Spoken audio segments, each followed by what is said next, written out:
Oke lah pemirsa, kalau gitu langsung saja nih kita akan membahas mengenai bagaimanakah ya paling tidak evaluasi beberapa hari terakhir. Ya, Kemudian juga kalau kita lihat kan beberapa dikatakan banyak simpul-simpul permasalahan, iya ya. kemacetan juga iya, betul. Bahkan hingga di rest area. Sudah terhubung bersama kami ada Pak Rudi Irawan di selaku Kasubdit Manajemen Rekayasa Lalu Lintas Jalan Ditjen Perhubungan Darat Kemenhub RI. Assalamualaikum, selamat pagi Pak. Assalamualaikum, selamat pagi Pak Rudi.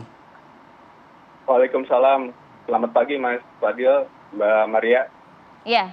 Selamat pagi Pak Rudi, paling tidak kami ingin dengar terlebih dahulu ya Pak ya dari Kemenhub RI ini. Apa sih evaluasi jalur mudik, para pemudik yang kalau kita lihat cukup emosional juga beberapa waktu di beberapa simpul jalan juga selama beberapa hari terakhir Pak? Ya, terima kasih Mbak. Jadi berdasarkan hasil evaluasi memang kami Kementerian Perhubungan bekerjasama dengan Korlantas Polri sudah melakukan beberapa strategi manajemen rekayasa lalu lintas untuk meningkatkan kelancaran baik di jalan tol maupun di jalan arteri di non tolnya. Namun memang masih terdapat beberapa titik kemacetan yang menyebabkan kepadatan maupun perlambatan kendaraan, sehingga mungkin menurut masyarakat bahwa itu merupakan kejadian suatu kemacetan gitu. Dan kami sudah melaksanakan beberapa strategi, yaitu pelaksanaan kontraflow, kemudian one way, kemudian juga buka tutup rest area. Juga kami juga mungkin one way-nya hari ini dilakukan dari kilometer 47 Jakarta Cikampek sampai dengan kilometer 414. Mungkin kalau melihat kondisinya sudah lancar, one way-nya akan dilaksanakan mulai dari kilometer 70 sampai dengan kilometer 414 Kali Kangkung, Pak. Pak Rudi, berkaca dari kejadian kemarin Pak, banyak sekali mungkin yang emosional. Tadi rekan saya juga sudah menyampaikan, terutama di kawasan Cipularang Pak. Nah ini evaluasinya apa ya Pak? Apakah memang tidak tersinergikan informasi kepada pemangku kebijakan antar tol ini begitu? Atau seperti apa? Dan bagaimana juga update-nya pagi ini one way satu arah masih diberlakukan sampai pukul berapa? Dan bagaimana juga dengan mereka yang harus mencari jalur lain di Cipularang ini, Pak? Iya, Pak.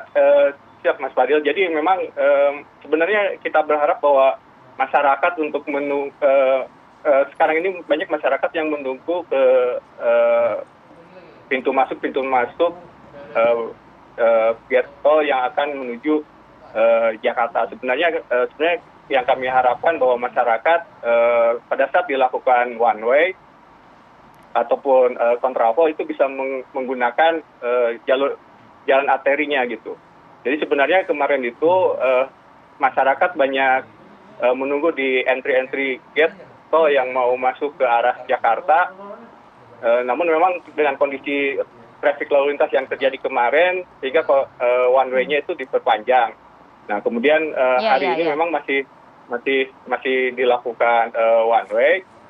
Nah mungkin nanti kalau melihat dengan kondisi di lapangan sudah kondusif, arus lalu lintas bisa terkontrol, mungkin one way-nya nanti bisa selesai di pukul 8 atau mungkin bisa lebih cepat lagi gitu. Karena untuk menormalkan, ya, ya Pak. Iya, silakan dilanjutkan Pak. Iya, karena untuk menormalkan yang dari strategi one way kembali lagi menjadi dua arah, itu memang membutuhkan waktu untuk pembersihan lajur itu kurang lebih 1 sampai 2 jam, gitu, Pak. Mas Fadil. Iya, Pak Rudi, artinya untuk pemberlakuan one way ini belum ada kepastian jamnya, artinya hanya melihat nanti bagaimana kondisi di lapangan ya Pak ya?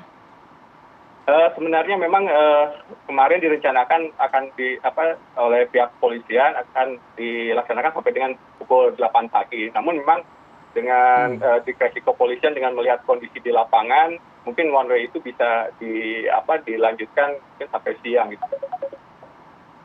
Oke, Pak, mengenai tol gratis, Pak, ini apakah sistemnya memang gratis tidak bayar atau pintu tolnya yang mungkin di-extend-kan gitu ya. Artinya tidak berlaku pembayaran di pintu tol ini karena mungkin terjadi kemacetan yang cukup panjang sehingga nanti dilanjutkan ke pintu tol berikutnya. Seperti apa mekanismenya? Yang beredar di masyarakat soalnya tol gratis kalau macet. Nah, ini sedangkan diskresi ini nanti akan diberlakukan jika dalam kondisi apa? Iya. Ya, begini Mbak, jadi memang untuk terkait dengan masalah tol gratis, memang ini melihat dengan kondisi di lapangan ya Pak ya. Sebenarnya sekarang itu untuk Palimanan kan tidak ada pembayaran di pintu tol Palimanan ya Mas Fadil, Mbak Maria. Jadi pembayarannya dilakukan pada saat kendaraan tersebut akan keluar dari tol gitu. Jadi di exit tol mulai dilakukan pembayaran. Jadi untuk pemberlakuan tol gratis itu juga melihat kondisi yang ada di lapangan dan memang dari Kementerian PUPR maupun Korlantas dan BUJT memang ada kriteria-kriterianya untuk melakukan hal tersebut. Apa itu kriteria Pak? Semacam apa ya Pak? Boleh di-share infonya? Mohon izin mungkin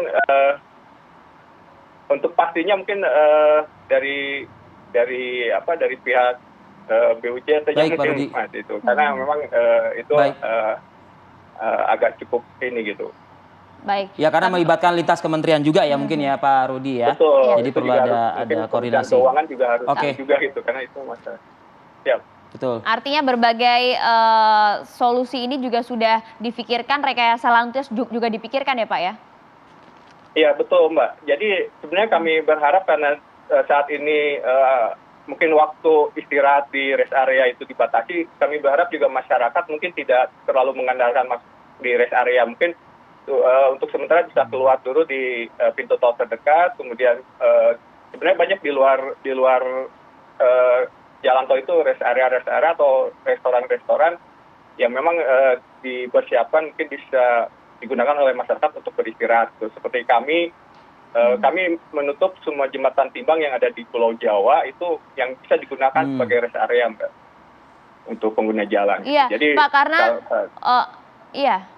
karena seperti yang kami tampilkan di layar kaca ini gambar terkini pagi hari ini dari rekan kami di Tol Cipali kilometer 86, bahkan ini gambar agung ya tadi? Gambar agung tadi, ini rest area membludak hingga ke bahu jalan Pak. Ini yang memang tidak terduga sebelumnya ya Pak ya. Antisipasinya bagaimana agar masyarakat juga bisa beristirahat dengan tenang, dengan nyaman begitu?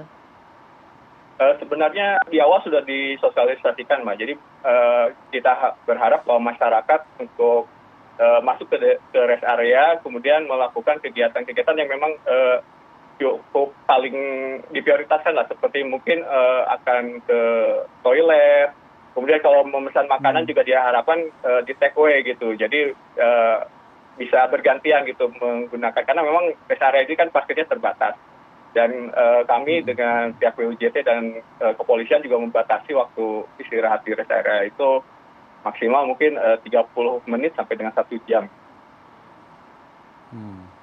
Nah ini kalau kita lihat gambar real time Pak, gambar terkini, saya yakin Pak Rudi juga bisa melihat ya di layar monitor Zoom Pak Rudi.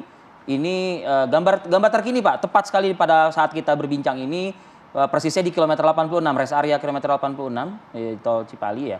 Ini bahkan sudah bisa dikatakan berhenti nih, sudah berhenti nih. Mungkin juga efek dari rest area ya, efek dari adanya kepadatan di rest area dan juga, tapi kalau misalnya dikatakan rest area tidak juga sih ya. Ini karena adalah jalur para pemudik yang berasal dari wilayah Jakarta yang akan mengarah ke Jawa. Ke wilayah Jawa Pak. Nah ini hal-hal seperti ini kan bisa sewaktu-waktu terjadi Pak.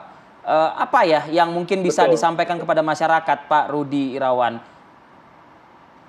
Iya itu Mas.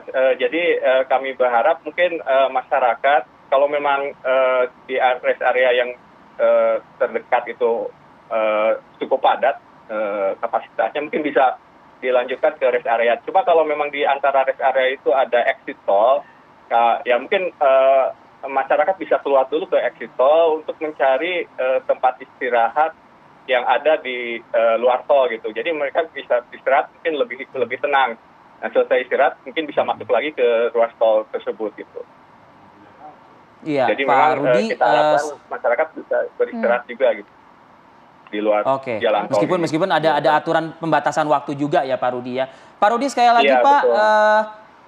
kalau memang rencana awal akan berakhir satu arah ini di pukul 8, tapi sekali lagi melihat kondisi di lapangan ya Pak ya, artinya bisa saja mungkin diperpanjang, di-extend, atau mungkin bisa lebih cepat bila mana memang kondisinya sudah benar-benar mencair begitu ya Pak? Iya, betul Mas. Jadi kita harapkan juga masyarakat tidak menunggu di entry jalan tol yang akan masuk ke jalan tol. Jadi kita harapkan masyarakat menggunakan jalur jalan arteri maupun jalur alternatif gitu ya. Betul. Oke, baik. Terima kasih Pak Rudi Irawan atas Selamat bertugas informasinya pagi Pak Rudi, hari ini. sehat selalu untuk Anda. Sehat selalu Pak. Terima kasih Mas Fadil, Mbak Maria. Semoga semua bisa berjalan sesuai dengan yang kita harapkan. Amin. Amin. Pak. Terima Sukses kasih untuk Pak. mudik tahun ini lah insya Allah ya, mudah-mudahan ya. Amin, oke.